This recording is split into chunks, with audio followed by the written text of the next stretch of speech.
Namaste, welcome. You've reached Lynn with Yoga Me Fit. Thank you for joining me today. Today's practice will be foundation, form, and function. You'll establish a strong foundation, then we'll create optimal form and alignment in order to create optimal functioning of the body-mind complex. Today you'll need a wall, 2 blocks, and a strap. Let's get started.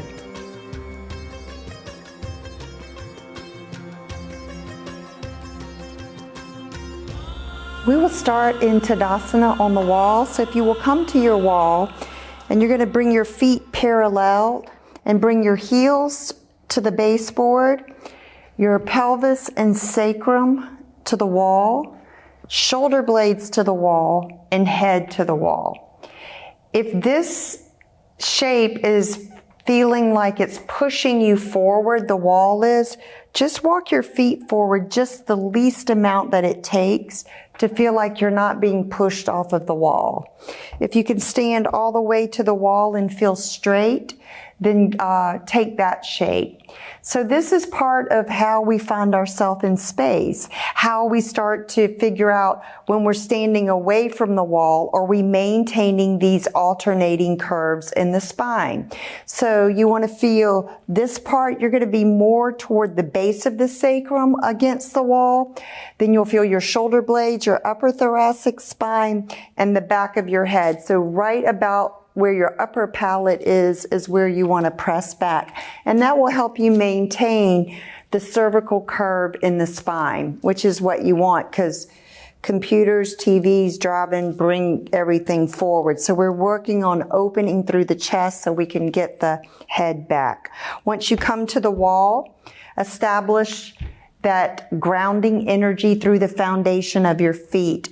If you look down, your feet should be parallel, meaning the outer pinky toe edge is straight, and you'll align your second toe with the middle of your ankle, up the shin to the middle of the kneecap, and then up the thighs to the center of the hip bones.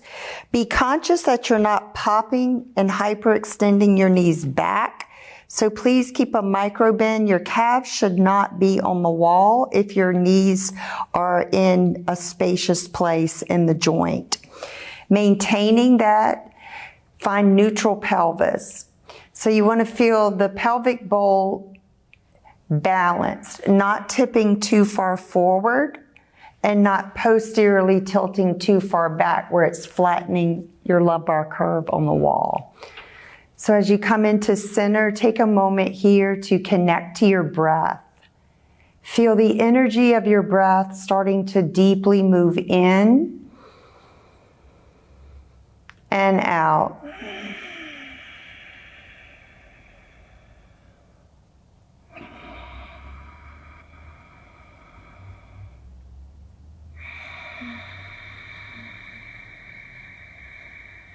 You can continue with the breath for a few more rounds.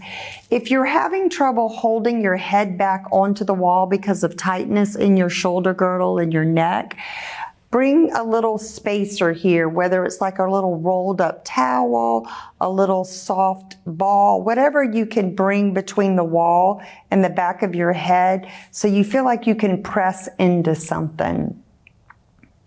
Take one more cycle of breathing here.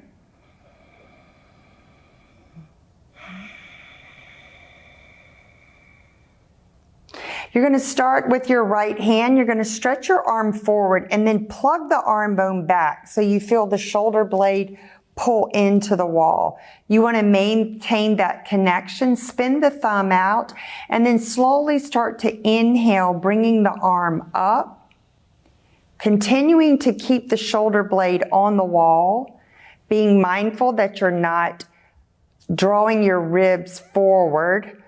Knit the ribs back and then stretch down into the root of the scapula, the shoulder blade, and then up through the arm bone, stretch through the fingertips. Take another deep breath in. As you exhale, slowly start to release down. Inhale, root rise up.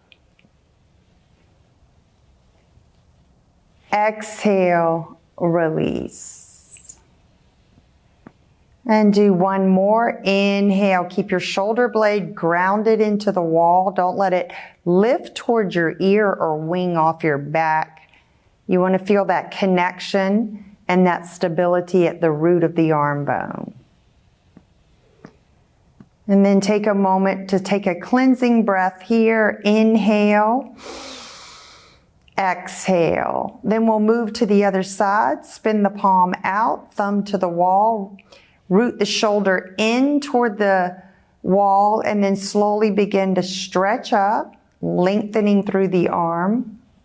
And on the exhale, keep the shoulder blade on the wall as you release the arm back down.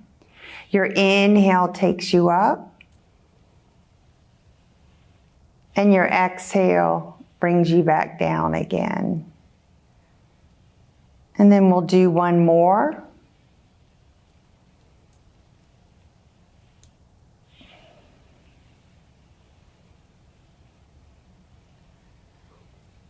And then release. Just take a moment to pause, soften, and feel, maintaining mountain pose, Tadasana on the wall, feeling those points of contact through the back body as you anchor in slowly through the back of the shoulders so you're not death gripping or over drawing the shoulders toward the spine. It's just like bringing your arms and plugging back.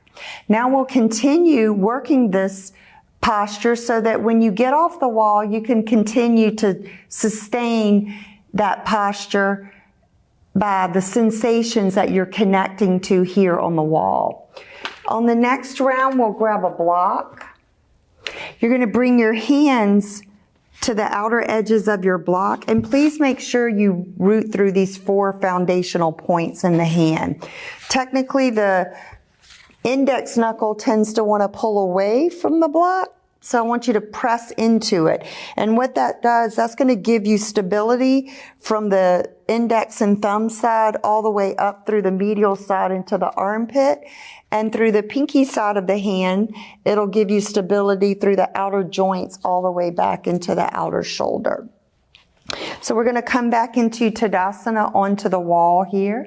Take a moment to find those 4 cornerstones in your feet, pressing through the big toe ball mound to inner heel, little toe ball mound to outer heel, and then lift and spread your toes just to feel the muscular engagement through the legs. Keeping the muscular engagement through the legs and then relaxing your toes down. Bring your block forward, squeeze in, and then plug your arms back so you feel your shoulders root into the wall.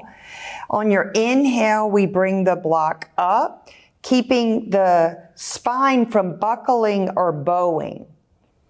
And on the exhale, we maintain the natural S spine and release down.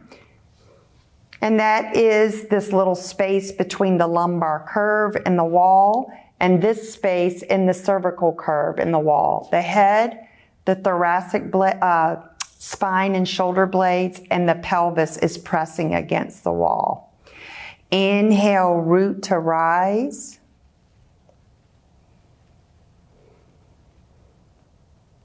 Exhale, release down.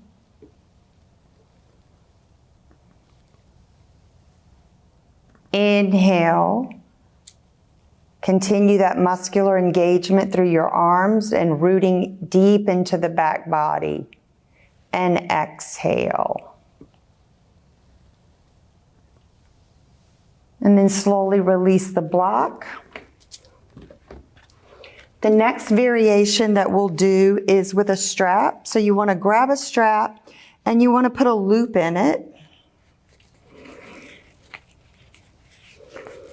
You want to bring it about shoulder width apart here so you can measure from head of arm bone to head of arm bone. I'm going to make mine. And if you really know you have tightness in your shoulders, make it wider. Don't make it as close. So that'll help give you more accessibility to being able to access it. So just bring the strap to one side, but try not to let the buckle dig into your arm. So same thing, we'll bring the arms up, plug back, align ourselves back into mountain pose on the wall. And your inhale, you're going to keep your shoulders, keep your spine. And as you exhale, come back down. So I'm pushing out now on the strap. You're going to feel some different sensations here with this action. Your inhale takes you up. And your exhale takes you down. And we'll do one more.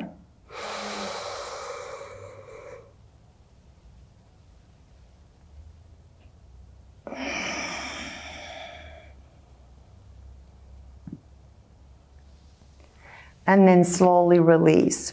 So I encourage you to practice this on the wall and add these modalities of using muscle energy to pull in as you squeeze the block, and also using that anchoring and muscle energy to push out to lift the arms up and down. You'll do the same thing on the wall, keeping your thumb on the wall. You don't want it to come off the wall. When you get to a point where it feels stuck and you can't go anymore, just honor that. You're going to hold and breathe through that. And little by little, as you keep drawing into the back body here, then try to come up just a little bit more, but keep that connection to the wall.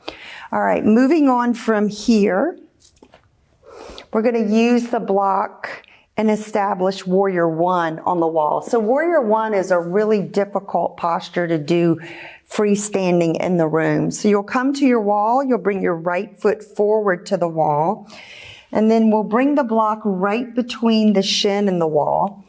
You're going to work on finding how far you can step back with the back foot, but yet keep the heel down. If you know your hips are really tight, bring the back leg out a little wider. If you can align heel to heel, that would be working more toward the Warrior One posture as far as finding the form and foundation in that. As you come to the wall, begin to press into that block as if you're wedging the block between the shin and the wall, and then draw back through that back heel and root it down. Work on squaring your hips toward the wall. So imagine you have two headlights on the front of your ASIS points, these two bony like protrusions on the front of your hip bones, and you want to draw those toward the wall. And then draw in and bow in here. So you're working on drawing the belly and the rib cage back to give you some buoyancy and lift through the back body. You can keep your hands on the wall and start to establish strength and balance here. And then when you feel like you're balanced, you can bring your arms off the wall. If you feel you want to move toward the full expression, inhale, stretch all the way up. As you exhale, you can start to open the heart just a little bit more as you start to deepen more toward the back bend aspect of it. If this is too much on you, just bring yourself back upright a little bit. And then find your variation. Hold and breathe. Inhale. Exhale. Inhale. Exhale. One more breath. Inhale. Exhale. Inhale to bring yourself back into center. This time, press your palms up the wall. So reach up the wall and then melt your heart toward the wall here. Be mindful again that you're not popping your ribs forward this way. So humbly bow in and let the ribs knit back. And then soften the heart as the arm bones lift toward the sky and the shoulders lift onto your back body. Breathing deeply here into your body. Inhale and exhale.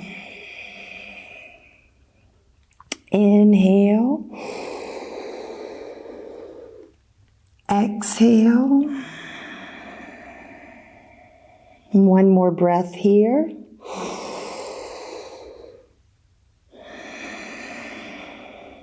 Slowly slide your hands down the wall. Bring your hand to remove the block, step the back foot in, and then we'll take this warrior one with the block onto the other side. So your left foot will come toward the wall.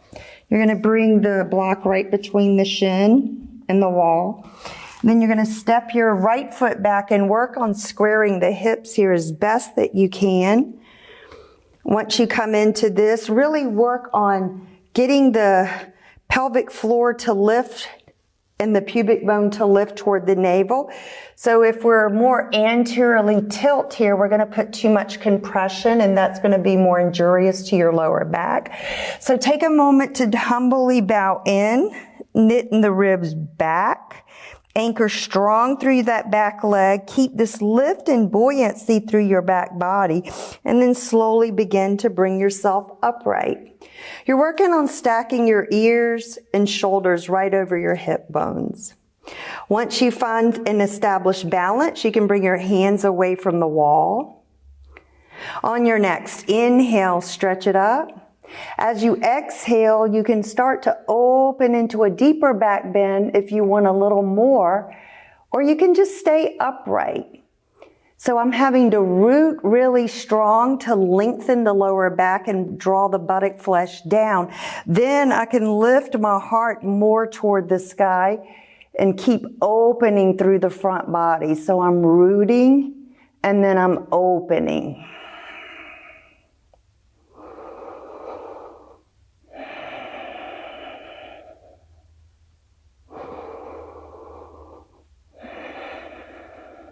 On your next inhale, come back up through to center. Exhale, release your hands to the wall. Inhale, lengthen, lift the heart. Exhale, melt the heart. Keep the ribs knitted back. Keep that buoyancy and fullness through your back body. But let the heart soften as the arm bones and shoulders lift into the back body. Just coming into a little nice deep chest opener, but also feeling the strengthening power through your upper back, helping you with those posture muscles. All of this is so good for back that has pain, that maybe has osteoporosis, arthritis, the Dodger's hump, scoliosis, anything that you have going on. Establishing this good form will definitely help all issues of risk of injury or diseases. Okay, we'll slowly release that. Now we're going to work on Vrikshasana tree pose. A lot of dysfunction starts to happen in trees, so I always recommend, especially if you're a beginner or new to yoga, that you would actually use a modification so that you can keep, number one, from dumping into your hip joints and from popping your thigh bones forward, which when you pop your thigh bones forward, that's going to put undue stress on your lower back. So we want to keep a little softening here through the fronts of your hips and keep this soft, but yet feel the tone in the lower belly and the length in the lower back. So we'll start the same way back in Tadasana, because that's where all the postures are birthed from, is mountain pose, Tadasana. So if you can really establish and start to connect to that foundation, create good form, you'll really have optimal function in everything that you do during your day. So from here, we're going to work on a modified tree. So you would turn your right foot out and bring the heel right above the ankle. So you're pressing into the ball of the foot in the toes. And then you want to squeeze into the midline to take some of the pressure, especially if you tend to dump over into that hip. You're going to hold that, try to stay upright, then you can grow your branches here. If you feel like, I feel like I can maintain the proper neutral spine and pelvis, I'm going to try to go to the second level. So that would be if you bring your foot to the shin, same thing, then you can grow your branches. And then if you want to go into the full variation, you can bring the leg to the inner thigh here. Again, taking a moment to root, to really try to get more of your sacrum and pelvis on the wall. Keep the front of these hip flexors soft here. Press your head back, your shoulders back. And then just like we did earlier, you can even use the wall to go up this way. You can play with your breath here, maintaining this. So connect to sensations here while you're in your tree, because when you come off of the wall, you want to be able to create the same thing in the middle of the room, but feeling this deep inner body connection to support the outer external physical body. Okay, slowly bring the knee back forward, release. Take a moment to reestablish your Tadasana on the wall, and then we'll move to Vrikshasana on the other side. Once you feel balanced and you're connected into those 4 cornerstones through the foundation, you can start by turning the foot out and bringing the heel above. Then maybe growing your branches up. If you want to go to the next level, you can bring the foot to the shin here. So when we tend to start to get higher up, we start to struggle, and we may tend to pop the thigh forward, which causes us to dump in the lower back. We're trying to pull out of the lower back. So really soften the tops of the thighs back here. Knit the ribs back. And find that balance through the 4 corners of your foundational foot. Again, you can work on keeping your shoulder blades on the wall. So just like we did earlier in Tadasana. Keeping the shoulder blades back onto the wall when we did the alternating arm lifts. And then the last variation would come up. Again, establish your roots first. Always go to the foundation, because that will take care of 90% of the rest of the posture here. When you feel balanced here, you can start to grow your branches. Just yoking the breath with your movement. Feeling the energy of your lower body rooting down as the upper body is pulling up. And as you exhale, maintaining that flow of energy through your body.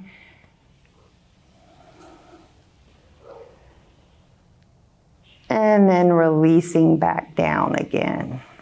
Bring your knee back forward and then release. Okay, so the wall gives you a lot of feedback, and the best thing about the wall is it won't let you cheat. It really makes you find good form and foundation. So now we're going to come on to our back body. You want to make sure you're at the wall when you do this, because you're going to bring your feet onto the wall, just like Tadasana, but in a supine position. You want to make sure you have your strap and your blocks nearby here. Then we're going to slowly start to release all the way down. I'm going to shift down a little bit so I can press the balls of my feet and my heels into the wall. So just like when we were standing, it's important that you establish the alternating curves here also. So you want to feel, as you pull through the back of the head, there's the muscles toning in the neck to create support to the cervical spine here. You can bring your arms up and draw the shoulders back, so you feel both shoulder blades equally grounding through both sides as best as possible. And then we want to find neutral spine here. So I always say, if you can slide your 4 flat fingers between your lumbar curve and the mat, you're in a good place. And you want to be more toward the top of the sacrum, not more toward the tailbone. So if you're doing more anterior tilt, you're going to have more of a big rainbow back, and you definitely don't want that. So we want to get length in your back here. And then once you've established your S-spine here, on your next inhale, you're going to draw your right knee in towards your chest. So as I'm pulling in with the left leg, or the right leg, excuse me, I'm doing the opposite. So push out through your opposite leg into the wall. And what this does is it'll balance you in a way that you're not rolling more or lifting one side of the hip than the other. You're keeping a strong connection across both ilium bones and the sacral bone. And then bring that knee slightly out to the side here.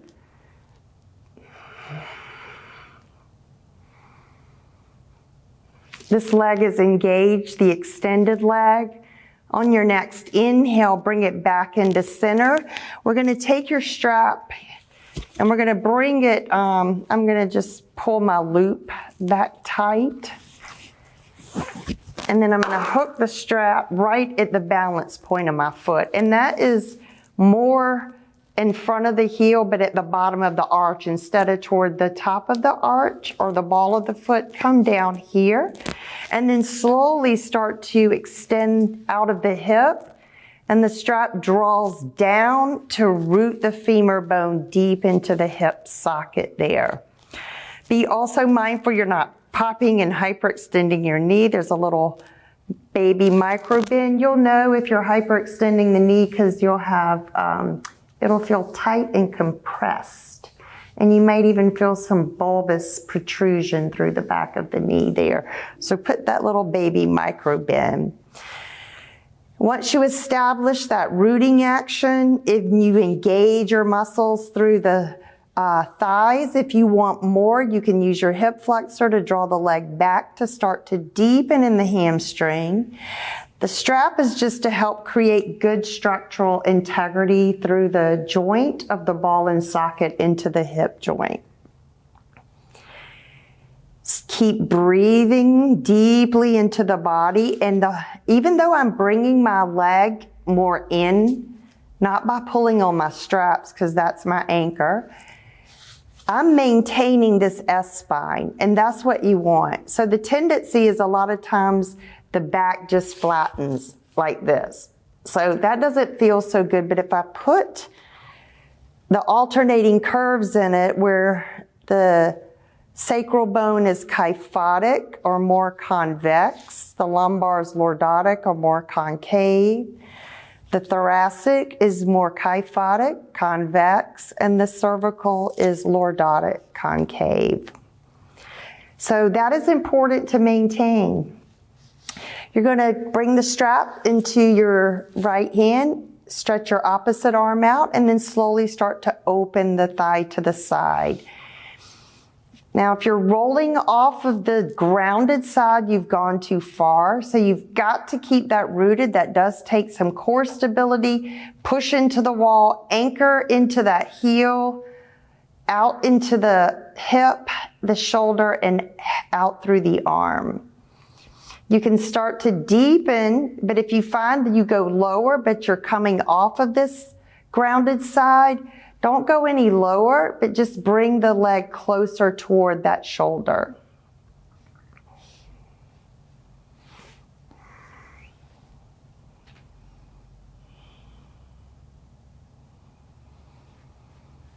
Breathe deeply into these stretches. So I'm working hard to maintain grounding and stability through one side of the body so the other side has more ease, openness, and freedom. On your next inhale, we'll bring that leg back to center. You're going to switch to the opposite hand and anchor the opposite arm and shoulder, and then slowly start to take it across the midline of the body. Now you might find here, notice that my foot is still upright. I haven't turned it. This stretch here will give you more into the IT band on the side, if that's what you want. If you feel you want to go more, then turn the bottom foot the same direction that top leg is reaching toward. So you're stacking the opposite hip on top of the grounded side. So you have some variations there depending on what your body needs.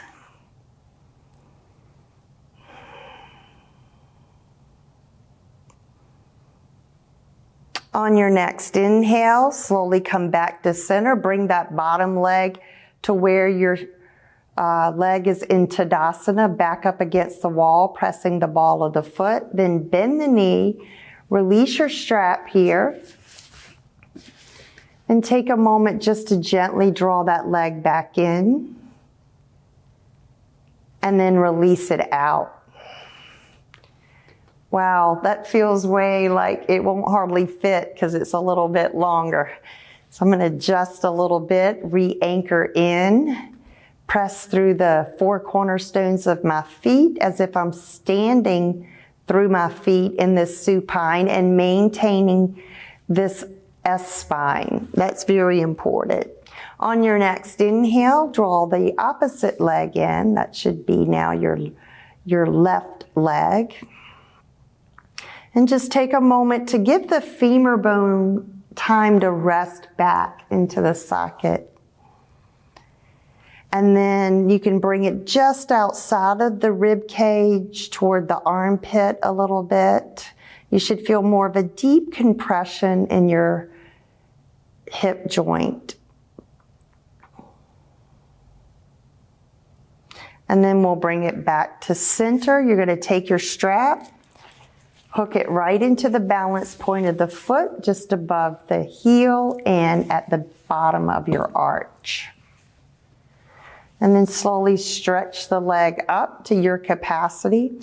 So if it doesn't want to straighten and you have to bring it back toward the wall a little bit, that's okay. Whatever you need to do, depending on the tightness of your hamstring, that's what you'll have to do. And then again, use the strap to create good structural integrity. As that energy, it's like the vector lines of energy traveling through the core lines of the bone right into the ball and socket. You can feel that integration here. And then from that root of the ball and socket, after that, I'm pushing out organically to really find opening and extension through the back of the leg. If you want more, keep the grounding and the rooting, but use your hip flexor to draw the leg back. And you're being mindful that you're not distorting the spine. The spine is fixed. It's not buckling, bowing, rounding, extending. It's maintaining. Breathe deeply into the body here, feeling the deep inhalation and exhalation.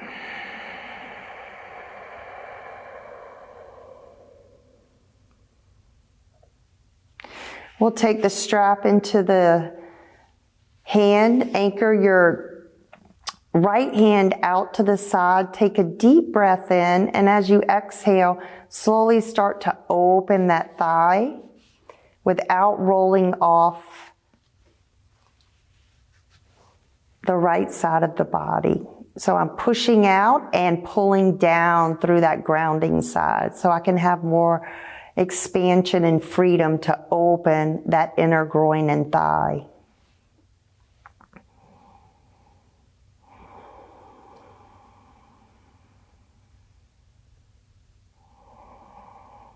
Stay focused on your body and breath and the sensations that you're experiencing through each shape, and whatever amount of intensity, that's your navigation and how much. If it feels too much and you can't breathe fully or keep your face soft, back out of it a little bit.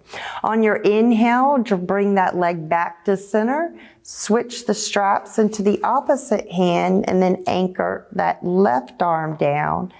And then slowly take that leg across, that left leg across the body.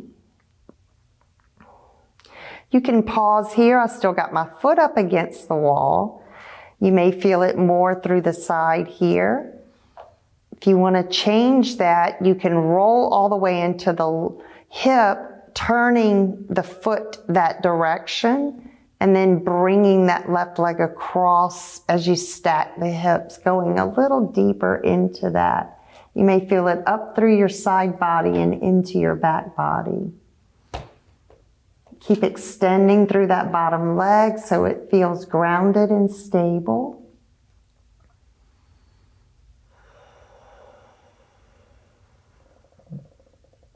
On your next inhalation, slowly bring yourself back up to center.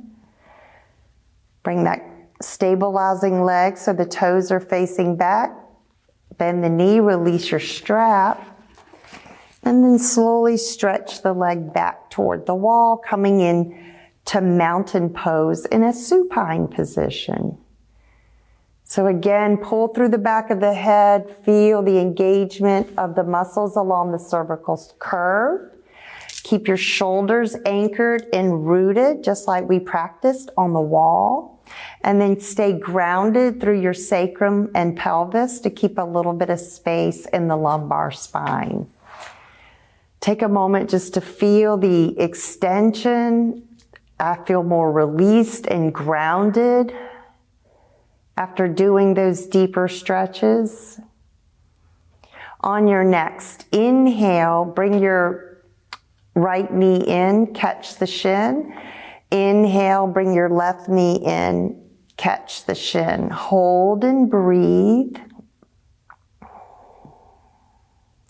So even here with the knees in, when we tend to draw our knees in, we can flatten and distort those curves, or push your shins toward your hands, toward your hands, and see if you can feel the lower back peeling off the floor a little bit. And then find the center of your sacrum to where you have this little bit of space here, and maintain that.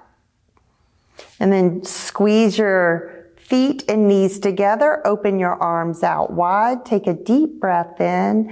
As you exhale, gently bring your legs to the side, opening through the side body here. Keeping that opposite shoulder grounded, so my head is still pulling back. I feel grounding through my shoulders and out through my arms. Stay strong and stable to the core. Pull back into the head and the shoulders and arms. Use your core to lift the legs back to center.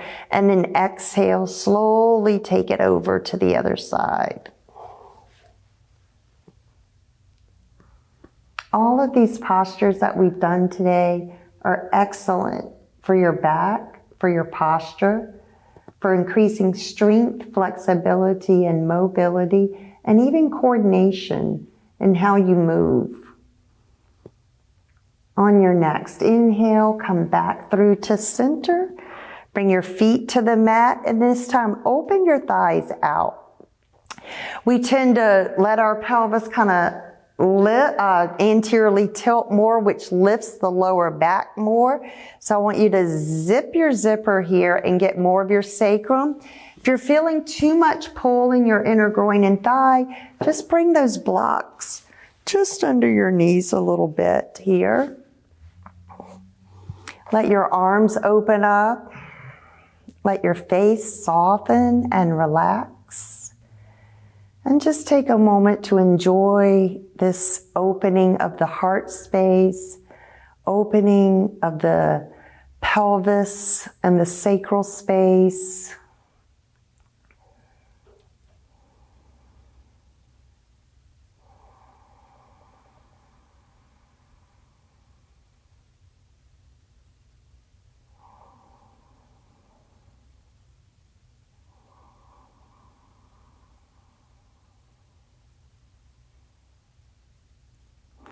On your next inhale, use your hands to come to the outer thighs and gently bring the knees back through to center. You can move your blocks to the side now. And then begin to get ready for Relaxation Shavasana. Push yourself away from the wall so you can let your legs open and splay out naturally, and just let your palms turn up and allow your body to completely surrender to relaxation. Take just a moment to integrate your practice here without jumping up. A moment of reflection and connection.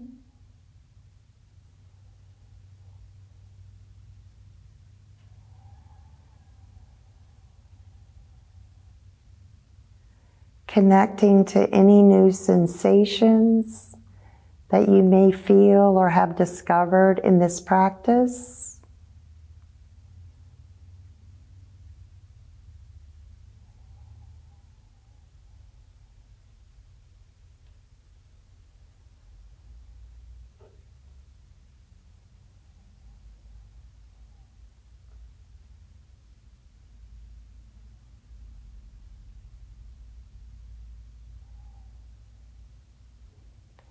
Slowly deepening your breath now. Reconnect to the periphery of your body.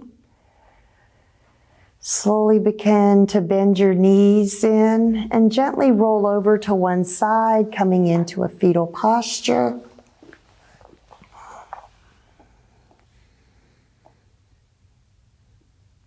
On your next inhale, root down, rise up, come back up into your new seat of light and awareness.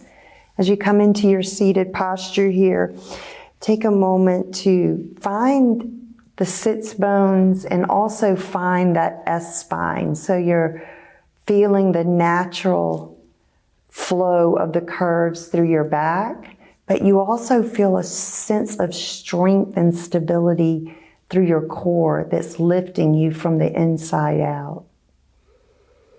Let your eyes close, let your face soften.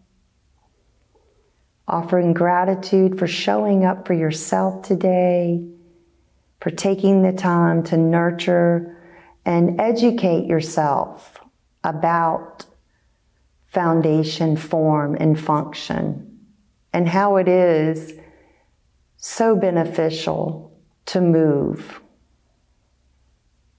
On your next inhale, sweep your arms up, join your palms together to seal this energy and bring it right back into the heart center. Thank you for sharing your practice. From my heart to yours, namaste.